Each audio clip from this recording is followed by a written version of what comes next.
Assalamualaikum warahmatullahi wabarakatuh. Selamat pagi, kembali lagi di Semangat News bersama saya Ervan Maulana Hafid, 16 tahun dari SMA Negeri 1 Warung Kondang, yang akan menemani pagi Anda dengan berita-berita yang faktual, tajam, dan terpercaya.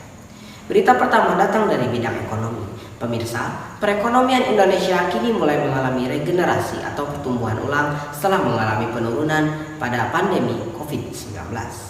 Penurunan ini terjadi pada awal 2020 sebesar 2,4%, yang sebagian besarnya dipengaruhi oleh bidang produksi yang menghadapi masalah, yakni masalah kekurangan bahan baku akibat regulasi pemerintah tentang impor dan ekspor, dan juga perubahan pola hidup masyarakat dari normal menuju spending dan saving. Pada akhirnya masalah-masalah ini menyebabkan ketidakuntungan bagi perusahaan, dan kekurangan keuntungan ini menyebabkan beberapa perusahaan harus melakukan PHK atau putus hubungan kerja terhadap buruh dan karyawannya. Berbagai upaya dilakukan oleh pemerintah untuk menyelesaikan masalah ini, salah satunya dengan program wajib vaksinasi COVID-19. Pemerintah mengharapkan dengan terkendalinya pandemi, pemerintah dapat mengembalikan kondisi ekonomi Indonesia kembali semula. Salah satunya dibuktikan dengan pada awal 2022, pemerintah berhasil memulihkan ekonomi Indonesia secara perlahan, mencapai 5,44% pada awal 2022. Bila dihitung secara triwulanan, pada triwulan kedua mencapai 3,78% pertumbuhan ekonomi.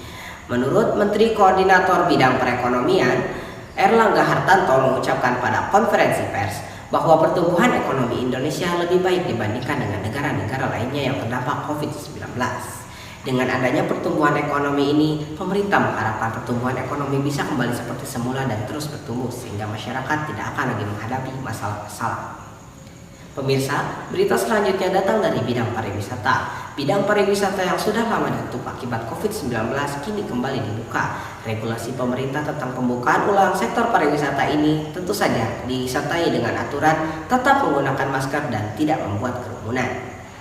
Masyarakat memberikan komentar-komentar positif terhadap pemerintah tentang regulasi kali ini. Masyarakat mengaku sudah lelah berdiam diri di rumah dan tidak sabar lagi ingin liburan bersama sanak famili dan juga teman saudara.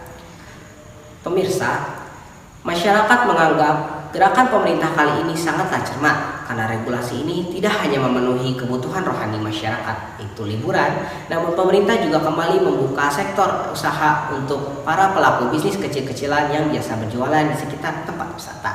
Pemerintah mengharapkan dengan dibukanya kembali tempat wisata, perekonomian Indonesia bisa kembali seperti semula dan tidak menghadapi masalah-masalah lainnya. Demikianlah berita yang bisa saya sampaikan hari ini. Saya ucapkan terima kasih atas perhatian Anda. Saya pamit undur diri. Ingat, pandemi belum berakhir. Tetap kenakan masker, cuci tangan, dan jaga jarak. Wassalamualaikum warahmatullahi wabarakatuh.